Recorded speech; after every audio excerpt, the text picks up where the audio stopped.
Hey everyone, it's Bennett, your fantasy football commissioner, back with a weekly recap for week 6 of the ForrestLand MishMash Fantasy Football League. Of course, there's been a couple weeks absence. It was just a couple weeks of being busy. As always, no excuse, but it is what it is, and I was really on a roll this year. First 3 weeks with a weekly update, and then a couple weeks of slacking. So I'm back with another recap, and hopefully you guys are enjoying your season and the baseball playoffs and the fall weather we're having. So let's get right into it. We had a couple close games. The one that came down to Monday night could have been a birthday karma thing for me because I squeaked out a win, the real Slim Aussies, with a late DeMarco Murray touchdown, and I get the close win over Baltimore Riot to go to 3-3. This was the battle of the injured quarterbacks as Aaron Rodgers obviously goes out with only 16 yards. That obviously didn't bode well for Jordy Nelson with 12 points. Meanwhile, Jameis Winston got hurt and didn't do anything either. So at least for 1 week, it was just a cancellation. And the Slim Aussies squeak out a win. They got 28 points from Le'Veon Bell, just enough from DeMarco Murray.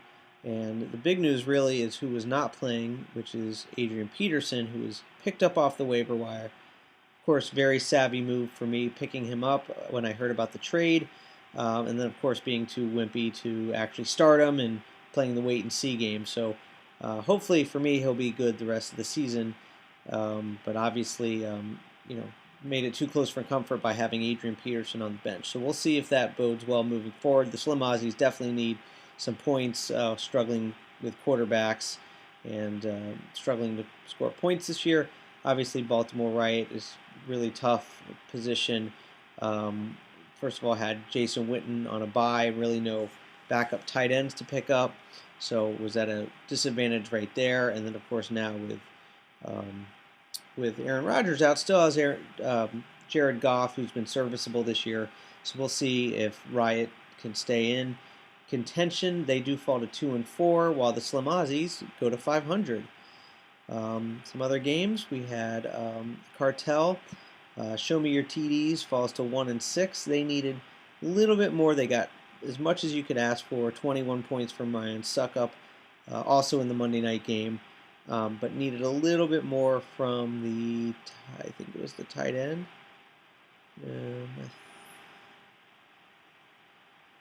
Nope. Show Me Your TDs just had Ryan Suckup. So obviously needed a lot more points for the win and pretty much got more than you could really expect anyway. The Cartel with a solid 135 points. Nice scoring all around with Carson Palmer all of a sudden showing back up as if he was a 30-year-old again with Arizona. They're scoring a lot of points, and Todd Gurley disappointing there, but obviously enough for the win with Zeke Elliott on a bye. Obviously that didn't help the Cartel. He hasn't done much anyway this year, so he played all the right players and got just enough to squeak out the win. The Cartel also moves to 3-3, tied for second in the Mish division, and Show Me Your TDs is really struggling with a 4-game losing streak. The high scorer of the week was Ray Finkel's Kicking Academy, who continues to score a lot of points and also have good opponents as well. Nice, consistent. Obviously, Melvin Gordon, who got tons of touchdowns last year, is doing really, really well this year. And just overall solid. Demaryius Thomas did well in spite of Denver having a really weak night at home against the Giants. Cam Newton did okay in a loss on Thursday. Of course, Deshaun Watson's been amazing. So Ray Finkel doesn't even need Kirk Cousins' 30 points. So, obviously the surprise pickup of Deshaun Watson is really helping Finkel. And they move to 5-1, and they're in first place in the division. We're sensing a theme here with the Mish division. With a lot of 3-3 teams. Chicago Travelers also at 3-3. They fall to 3-3. Just not enough points, obviously. With Adrian Peterson coming back, Andre Ellington now is basically Andre Ellington. Shady McCoy on a bye didn't help. McFadden on a bye. So just not a lot of points for the Travelers, and they fall to 3-3. We have really tough luck loser Graceland. Not necessarily tough luck, but just tough luck in terms of scoring points this year. They are definitely in the cellar with the least amount of points. And when we look at the point totals later, you'll see that there is a little bit of luck involved, especially comparing the Slim Aussies. We'll get to that in a minute, but in spite of having Tom Brady and Chris Hogan, who has had some really great days, especially considering Brandon Cooks is there. He's probably outscored Brandon Cooks on the season, but obviously only getting one catch today or this week doesn't help Graceland, and they're just struggling to score points. Jay Ajayi has been a big disappointment after he had that massive year last year. Hasn't gotten 20 points in a game yet, hasn't scored a touchdown. Of course, having Tannehill out and Jay Cutler as your quarterback's not helping either. So just not enough, even though Marvin Jones did have that amazing catch for Detroit. Just not scoring enough points. Graceland's having a tough year, and they fall to 0-6. Colon Cleansers have a 5-game winning streak and respectable 135 points, especially with, as you can see, A.J. Green on a bye, tons of players on a bye. Not much from Matt Ryan, which I don't understand how the Falcons can get 17 points and then not get a single other point for the rest of the second quarter and the second half, especially at home. So obviously in real life that's not good, and in fantasy not good either. Fournette continues to be a stud. The Slim Aussies keep kicking themselves for taking DeMarco Murray and not taking Leonard Fournette. So good for the Colon Cleansers for taking a chance on the rookie. And Marvin Ingram benefiting from Adrian Peterson's being out. It's so weird how that happens. Adrian Peterson's gone. Next thing you know, Mark Ingram's a stud with 30 points. So the Colon Cleansers are on a nice 5-game winning streak, and they're going to go to 5-1 after losing their first game of the year. And finally, we have the Somerset Stallions defeating fellow Wethersfieldite. Wethersfieldite. I don't know what they are, people from Wethersfield, but the Stallions are having a really good year at 4-2. Third and Oolong falls to 4-2. Obviously, Kansas City having a little bit of an off day is gonna hurt with Kareem Hunt and Tariq Hill just not doing much against the Steelers. And of course, Antonio Brown continues to be amazing, especially with that late deflected catch that he had late in the game.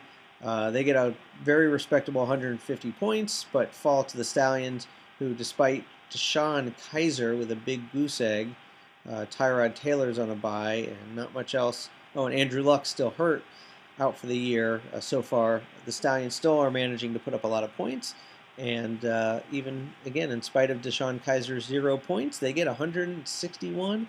Larry Fitzgerald's been awesome. He just never, he's like Jerry Rice, just no matter how old he gets, still plays, still does well. Obviously, Gronk having a good game when he's in, obviously that's going to always be good. And the Stallions go to 4-2, and they're leading the Mish division. We'll take a quick look at the standings. As you can see, the tightly packed Mish division with the Stallions at the top, and of course Graceland struggling at the bottom. And then you have a really top-heavy division in the Mash division, where you have the Colon Cleansers at 5-1, and Third and Oolongs certainly scored plenty of points this year.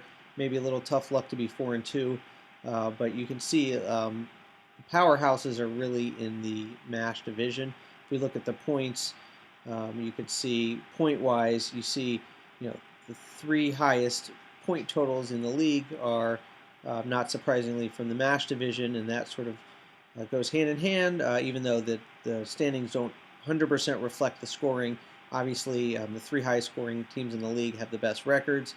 The Cartel have the most points, and they're 3-3. So you can see the top 3 teams in the Mish division are completely bunched up at the top, and with the Slim Aussies, the 3rd lowest points in the league, somehow managing to be 3-3. So I'm not complaining there. Obviously, the point against is definitely going to show that. So the Slim Aussies are hanging on at 3-3, but really the Mash division is really the strength of the league this year, with a couple teams in real tough luck. As you can see, Show Me Your TDs has the lowest points. They did squeak out one win, and Graceland with not that much points as well. So there you have it. A little bit late for me, but I just wanted to get the weekly recap up, even though I'm a little tired and a little weary. I'm keeping an eye on the baseball game in the background, but thanks for watching, and hope everyone has a great Week 7 in fantasy football.